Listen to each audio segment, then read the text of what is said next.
ಕಾಂಗ್ರೆಸ್ ಮುಖಂಡ ಗುರುಪಾದ್ ಸ್ವಾಮಿ ಅವರು ಬಿಜೆಪಿ ಸೇರೋದಕ್ಕೆ ನಿರ್ಧಾರವನ್ನ ಮಾಡಿದ್ದಾರೆ. ಈ ಬಗ್ಗೆ ಮಾತಾಡ್ಲಿಕ್ಕೆ ಗುರುಪಾದ್ ಸ್ವಾಮಿ ಅವರೇ ನಮ್ಮ ಜೊತೆಗಿದ್ದಾರೆ. ಅವ್ರನ್ನ ಮಾತಾಡ್ಸೋಣ. ಮೊದಲನೇದಾಗಿ ಬಿಜೆಪಿ ಸೇರಬೇಕು ಅನ್ನುವ ತೀರ್ಮಾನ ಯಾವ ಕಾರಣಕ್ಕೆ? ನಾನು ಕಳೆದ 40 ವರ್ಷಗಳಿಂದ 1994ನೇ ಇಸ್ವಿನಲ್ಲಿ ಯುವ ಕಾಂಗ್ರೆಸ್ ಅಧ್ಯಕ್ಷನಾದ ಜೊತೆಗೆ ಇವತ್ತು ಕೆಪಿಸಿಸಿಯ ಪ್ರಧಾನ ಕಾರ್ಯದರ್ಶಿ ಆಗಿವರೆಗೂ ಪಕ್ಷದಲ್ಲಿ ಅನೇಕ ಜವಾಬ್ದಾರಿಗಳನ್ನು ನಿರ್ವಹಿಸಿ ಪ್ರಾಮಾಣಿಕವಾಗಿ ಪಕ್ಷಕ್ಕೆ ದುಡಿದಿದ್ದೇನೆ. ಈ ದುಡಿದ ಸಂದರ್ಭದಲ್ಲಿ KR ವಿಧಾನಸಭಾ ಕ್ಷೇತ್ರಕ್ಕೆ ಕಳೆದ ವರ್ಷ ನಾನು ಟಿಕೆಟ್ ಕೇಳಿದ್ದೆ.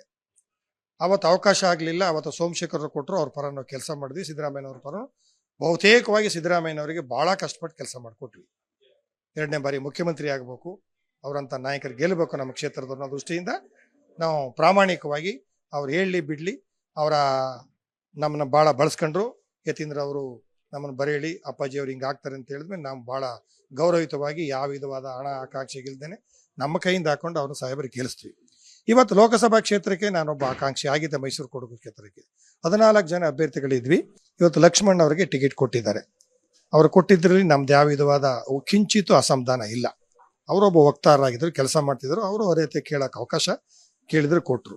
ಆದರೆ ಕೊಟ್ಟಂಥ ಸಂದರ್ಭದಲ್ಲಿ ಅವ್ರು ಕೊಡಬೇಕಾದ್ರೆ ತಗೊಂಡಂಥ ತೀರ್ಮಾನಗಳು, ಅದಾದ ಮೇಲೆ ಅವ್ರು ಕೊಟ್ಟ ಮೇಲೆ ನಮ್ಮನ್ನ ಯಾವ ವಿಧವಾದ ಯಾಕೆ ಕೊಟ್ಟಿದ್ದೀನಿ, ಮುಂದೆ ನಿಮ್ಗೆ ಏನು ಮಾಡ್ತೀವಿ, ನಿಮ್ದು ಏನು ಜವಾಬ್ದಾರಿ, ಯಾವ ಉದ್ದೇಶಕ್ಕೆ ಅವ್ರು ಕೊಡ್ಬೇಕಾಯ್ತು, ಯಾವ ಸಂದರ್ಭಕ್ಕೆ ಅವ್ರು ಕೊಡ್ಬೇಕಾಯ್ತು ಅಂತ ನಮಗೆ ಯಾವ ಮುಖಂಡರು ಇವತ್ತವರೆಗೂ ಹೇಳಿಲ್ಲ. ಅಭ್ಯರ್ಥಿ ಮಾತ್ರ ಬಂದರು ನಮ್ಮ ಮನೆಗೆ, ಅವರು ನಮ್ಮ ಸಹಕಾರ ಕೇಳೋದ್ರು ಲಕ್ಷ್ಮಣ್ ಅವರು. ಅದು ಬಿಟ್ಟರೆ ಚಾಮರಾಜನಗರದ ಅಭ್ಯರ್ಥಿ ಇವತ್ತವರೆಗೂ ನಮಗೇನು ಸಂಪರ್ಕ ಮಾಡಿಲ್ಲ. ಬಿಡ್ಲಿಕ್ಕೆ ನೇರವಾಗಿ ಯಾರು ಕಾರಣ? ಕಾಂಗ್ರೆಸ್ ಪಕ್ಷದ ಮುಖಂಡಗಳ ಅಸಡ್ಡೆ ಕಾರಣ. ಮುಖಂಡರು ಅಂದ್ರೆ ಯಾರು? ಜಿಲ್ಲೆ ರಾಜ್ಯ ಮುಖಂಡಗಳು. ಈಗ ಕೆಪಿಸಿಸಿ ಇದು ನಮ್ಮ ಏನು ಲೋಕಸಭಾ ಅಭ್ಯರ್ಥಿನ ಆಯ್ಕೆ ಮಾಡುವಂಥ ಪ್ರಮುಖರು ಯಾರ್ಯಾರು ನಮ್ಮ ರಾಜ್ಯದಲ್ಲಿದ್ದಾರೆ ಅವ್ರು ಯಾರಿಗೂ ನನ್ನ ಮೇಲೆ ನಂಬಿಕೆ ಇಲ್ಲ ಅಂತ ಕಾಣುತ್ತೆ. ಅಥವಾ ಗುರುಪಾದ್ ಸ್ವಾಮಿ ಒಬ್ಬ ವೀರಶೈವ, BJPನಲ್ಲಿ ಎಲ್ಲ ಓಟ್ ಹೋಗ್ತಾರೆ, ಸುಮ್ಮನೆ ನಮ್ಮ ಹತ್ರ ಇದ್ದಾರೆ ಇವರು ಅನ್ನೋ ಥರಕ್ಕೆ ಅವ್ರು ಏನಾದ್ರು ಭಾವನೆ ಇದೆಯೇನೋ ಅಂತ ನನಗೆ ಗೊತ್ತಿಲ್ಲ. ನಾನಂತೂ ಪ್ರಾಮಾಣಿಕವಾಗಿ ಪಕ್ಷಕ್ಕೆ ಮಾಡಿರೋಂಥ ಇಡೀ ಕ್ಷೇತ್ರದಲ್ಲಿ ಯಾವುದೇ ಒಬ್ಬ ಊರಿಗೆ ಹೋಗಿ ಯಾರು ಕೇಳಿದ್ರು, ಯಾವ ಜನಾಂಗದವ್ರು ಕೇಳಿದ್ರು ತಾವು ಮಾಡ್ಬೋದು. ಹಾಗಾಗಿ ಅವ್ರಿಗೆಲ್ಲ ನಮ್ಮ ಮೇಲೆ ನಂಬಿಕೆ ಇಲ್ಲದೆ ಇರ್ಬೋದು, ಇದ್ರೆ ಏನು ಹೋದ್ರೆ ಏನು ಅನ್ನೋ ರೀತಿಯಲ್ಲಿ ಭಾವನೆಗಳು ಇರ್ಬೋದೇನು. ವೀರಶೈವರು ಅನ್ನೋದನ್ನೇ ನೀವು ಮಾತಾಡೋದಾದ್ರೆ, ವರುಣಾ ವಿಧಾನಸಭಾ ಕ್ಷೇತ್ರದಲ್ಲಿ ನೀವು ಕೆಲಸ ಮಾಡಿದ್ದೀರಿ. ಸಿದ್ದರಾಮಯ್ಯನವರ ಗೆಲ್ಸ್ಕೊಳ್ಳುವ ನಿಟ್ಟಿನಲ್ಲಿ ಆ ಕಮ್ಯುನಿಟಿ ಒಳಗಡೆ ಏನೇನೆಲ್ಲ ಆಯಿತು, ಆ ಕಮ್ಯುನಿಟಿಯವರೇ ಕ್ಯಾಂಡಿಡೇಟ್ ಆಗಿದ್ರು, ಒಂದಷ್ಟು ಜನ ಅವರನ್ನು ಕೈ ಹಿಡಿಲಿಕ್ಕೆ ಯಾರ್ಯಾರೆಲ್ಲ ಕಾರಣ ಆದ್ರು, ಆ ಎಲ್ಲ ಚರ್ಚೆಗಳು ಬಂದೇ ಬರ್ತವೆ. ಅಂದ್ರೆ ಸಹಜವಾಗಿ ನೀವು ವೀರಶೈವ ಲಿಂಗಾಯತ ಸಮುದಾಯಕ್ಕೆ ಸಿದ್ದರಾಮಯ್ಯನವರೇ ಅನ್ಯಾಯ ಮಾಡಿದ್ದಾರೆ ಅಂತ ನಿಮ್ಮ ಮಾತಿನ ಅರ್ಥ? ವೀರಶೈವ ಸಮಾಜಕ್ಕೆ ಅನ್ಯಾಯ ಮಾಡಿದ್ದಾರೆ ಅಂತ ನಾನು ಹೇಳಲ್ಲ.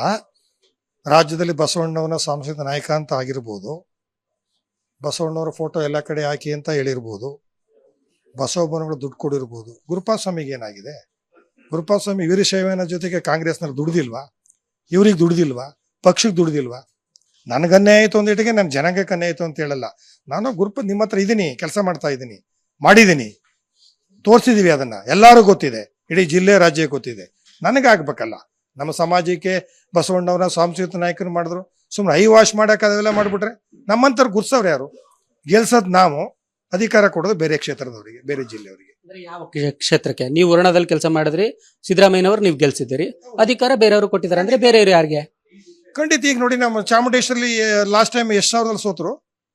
36 ಸಾವಿರ ಸೋತರು. ನಾವು ಅವ್ರು ಬಂದ್ ತೊಗೊಂಡೆ ಕೆಲಸ ಬಂದಿದ್ದೀವಿ. ಆ ಕ್ಷೇತ್ರದವ್ರು ಚೇರ್ಮನ್ ಕೊಡ್ತೀರಿ, ಇನ್ಯಾರಿಗೋ ಚೇರ್ಮನ್ ಕೊಡ್ತೀರಿ, ಆಗಿರೋ ಶಾಸಕರಿಗೆ ಚೇರ್ಮನ್ ಕೊಡ್ತೀರಿ. ಎಲ್ಲಿ ಹೋಗೋದು ಕಾರ್ಯಕರ್ತರುಗಳು? 35 ಜನ MLAಗಳಿಗೆ ಕೊಡ್ತೀರಿ, ಕಾರ್ಯಕರ್ತರು ಎಲ್ಲಿ ಹೋಗೋದು?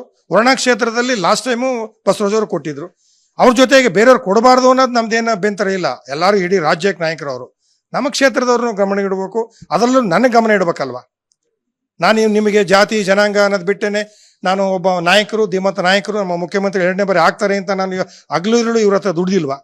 ದುಡ್ದಿಲ್ಲ ಅಂತ ಹೇಳಿ ಯಾರಾದ್ರೂ ಪ್ರಾಮಾಣಿಕವಾಗಿ ನಾನು ಅನ್ಯಾಯ ಆಗಿದೆ ನಮ್ಮಿಂದ ಅಂತ ಹೇಳಿ. ಇವತ್ತವರೆಗೂ ಪಕ್ಷಕ್ಕೆ ನಮ್ಮ ತಾಯಿ ಅವರೇ ನಮ್ಮ ದೇವ್ರುಗಳು ಅಂತೇಳಿ ಇವತ್ತು ದೇವ್ರುಗಳ ಫೋಟೋ ಒಂದು ಜೊತೆಗೆ ಅವ್ರಗಳ ಫೋಟೋ ಹಾಕೊಂಡಿದ್ದೀನಿ.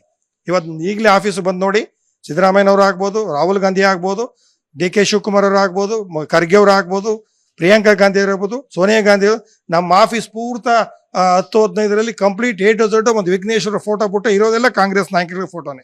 ದಿನ ಬೆಳಗ್ಗೆ ಎದ್ರೆ ಅವ್ರಗಳ ಪೂಜೆ ಮಾಡ್ತೀನಿ. ನಾನು ಪಕ್ಷನ ತಾಯಿ ಅಂತ ತಿಳ್ಕೊಂಡಿದ್ದೀನಿ. 40 ವರ್ಷದಿಂದ ಇವ್ರ ಗೊತ್ತ ಕೆಲಸ ಮಾಡಿದ್ದೀನಿ. ನಮಗೆ ನಮ್ಮ ಪ್ರಾಮಾಣಿಕತೆ ಬೆಲೆ ಇಲ್ಲ, ದುಡ್ಡಿಗೆ ಬೆಲೆ. ದುಡ್ಡಿಲ್ಲ ಅಂತ ತಿಳ್ಕೊಂಡ್ರೋ ಅಥವಾ ಇವ್ನು ಕೊಟ್ರೆ ದುಡ್ಡು ಹಾಕಲ್ಲ ಅಂತ ತಿಳ್ಕೊಂಡ್ರೋ ಅಥವಾ ಇವನಿಗೆ ಅಧಿಕಾರ ಕೊಟ್ಟರೆ ಏನು ಪ್ರಯೋಜನ ಅಂತ ತಿಳ್ಕೊಂಡ್ರೆ ಗೊತ್ತಿಲ್ಲ. ಆಗ ನನಗೆ ಕೊಟ್ಟಿಲ್ಲ ಅಂತ ಹೇಳ್ತೀನಿ. ಸಮಾಜಕ್ಕೆ ಏನು ಮಾಡಿದ್ದಾರೆ, ಏನು ಮಟ್ಟ ಅನ್ನೋದು ಅವ್ರಿಗೆ ಗೊತ್ತಿದೆ, ಇಡೀ ರಾಜ್ಯಕ್ಕೆ ಗೊತ್ತಿದೆ ಸರ್. ಒಟ್ಟು ಈಗ ನೀವು ಕಾಂಗ್ರೆಸ್ ಬಿಡೋದು ಅಂತ ತೀರ್ಮಾನ ಮಾಡಿದಿರಿ, ಬಿಜೆಪಿಗೆ ಸೇರ್ಬೇಕು ಅನ್ನುವಂತಹ ತೀರ್ಮಾನದಿಂದ ಯಾರಿದ್ದಾರೆ?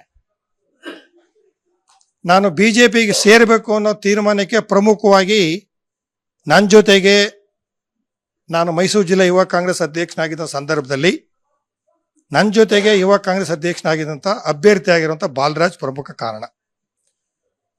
ಇಲ್ಲಿ ಇವರು ಎಸ್ಐಡೆ ನೋಡಿದಾಗ ಒಬ್ಬ ಪರಿಶಿಷ್ಟ ಜಾತಿಯ ಯುವಕ ರಾಜಕಾರಣದಲ್ಲಿ ನನ್ನ ಜೊತೆಗೆ 94ರಿಂದ ಹೆಜ್ಜೆ ಹಾಕೊಂಡು ನಾನು ಎರಡೂ ಜಿಲ್ಲಾ ಯುವ ಕಾಂಗ್ರೆಸ್ ಅಧ್ಯಕ್ಷನ ಸಂದರ್ಭದಲ್ಲಿ ಅವರನ್ನ ನನ್ನ ಜೊತೆಗೆ ಉಪಾಧ್ಯಕ್ಷ ಮಾಡ್ಕೊಂಡಿದ್ದೆ. ಎರಡೂ ಜಿಲ್ಲೆ ಆದಮೇಲೆ ಅವ್ರನ್ನ ಚಾಮರಾಜನಗರಕ್ಕೆ ಮಾಡಿ ನಾನು ಮೈಸೂರು ಗ್ರಾಮದಲ್ಲಿದ್ದು ರಘು ಕೌಟಿಲ್ಯ ಮೈಸೂರು ನಗರಕ್ಕಾಗಿ ನಾವೆಲ್ಲ ಒಟ್ಟಿಗೆ ರಾಜಕೀಯ ಮಾಡ್ಕೊಂಡು ಸಂದರ್ಭದ ಒಬ್ಬ ಪ್ರಾಮಾಣಿಕ, ಒಬ್ಬ ವಿದ್ಯಾವಂತ, ಒಬ್ಬ ಸಜ್ಜನ ಸರಳ ರಾಜಕಾರಣದಿಂದ ಬಾಲರಾಜ್ಗೆ ಅಲ್ಲಿ ಬಿಜೆಪಿ ಪಕ್ಷ ಅವಕಾಶ ಮಾಡಿಕೊಟ್ಟಿರೋದ್ರಿಂದ ಅಟ್ಲೀಸ್ಟ್ ನಮ್ಮನ್ನ ಇವರು ಕಡೆಗಣಿಸರಿಂದ ಆ ಒಂದು ನಮ್ಮ ಸ್ನೇಹಿತನಿಗಾದರೂ ಹೆಲ್ಪ್ ಆಗಲಿ, ಅವ್ರಿಗಾರು ನನ್ನಿಂದ ಒಂದಷ್ಟು ಮತಗಳು ಸಿಗ್ಲಿ ಅನ್ನೋದು ಮೇನ್ ಉದ್ದೇಶದಿಂದ ಅವರು ನನ್ನನ್ನು ಬಹಳ ಸಂಪರ್ಕ ಮಾಡಿದ್ರು. ಅವ್ರು ಸಂಪರ್ಕ ಮಾಡಿ ರಾಜ್ಯಾಧ್ಯಕ್ಷ ವಿಜಯೇಂದ್ರ ಹತ್ರ ಮಾತನಾಡಿದ್ರು. ನಂತರ ನಮ್ಮ ಗುಂಡ್ಲುಪೇಟೆ ಶಾಸಕರಾದಂಥ ನಿರಂಜನ್ ಅವರು, ಮತ್ತೆ ಕನ್ನಡ ಪ್ರಾಧಿಕಾರ ಅಧ್ಯಕ್ಷರಾದ ಅಂಜಿ ನಂಚೆ ಅವರು, ಮತ್ತೆ ಇವಾಗ ಬಿಜೆಪಿ ಪಕ್ಷ ಆಗದೆ ಹೋದ್ರು ಸಹ ನಮ್ಮ GT ದೇವೇಗೌಡರು, ಹೀಗೆ ನಮ್ಮನ್ನ ಸಂಪರ್ಕ ಮಾಡಿ ನಾವೆಲ್ಲ ಇದ್ದೀವಿ, ನೀವು ಬನ್ನಿ, ನಿಮ್ಮ ಒಂದು ಸಲಹೆಗಳನ್ನ ನಿಮ್ಮ ಸ್ನೇಹಿತರುಗಳ ಸಹಕಾರ ನಮ್ಗೆ ಕೊಡಿಸಿ ನಮ್ಮ ಅಭ್ಯರ್ಥಿ ಗೆಲ್ಲಿಸಿ ಅಂತ ಇವರೆಲ್ಲ ಕಾರಣ ಆದ್ರು ಸರ್. ಒಟ್ಟು ನಿಮ್ಗೆ ಇಂಥದ್ದೇ ಷರತ್ತನ್ನ ಹಾಕೊಂಡು ಅಥವಾ ನನಗೆ ಇಂಥದ್ದೇ ಅಪೇಕ್ಷೆ ಮೇರೆ ಬಿಜೆಪಿಗೆ ಹೋಗ್ತಿದ್ವಿ ಅಂತಿಲ್ಲ. 40 ವರ್ಷ ರಾಜಕೀಯ ಮಾಡಿದಂಥ ಕಾಂಗ್ರೆಸ್ ಪಕ್ಷದಲ್ಲೇ ನಮ್ಗೇನು ಮಾಡಲಿಲ್ಲ. ಈಗ ಹೋಗಿ ಬಿಜೆಪಿನಲ್ಲಿ ನಾನೇನು ಕೇಳಕ್ಕಾಗತ್ತೆ? ಯಾಕೆ ಕೇಳಬೇಕು?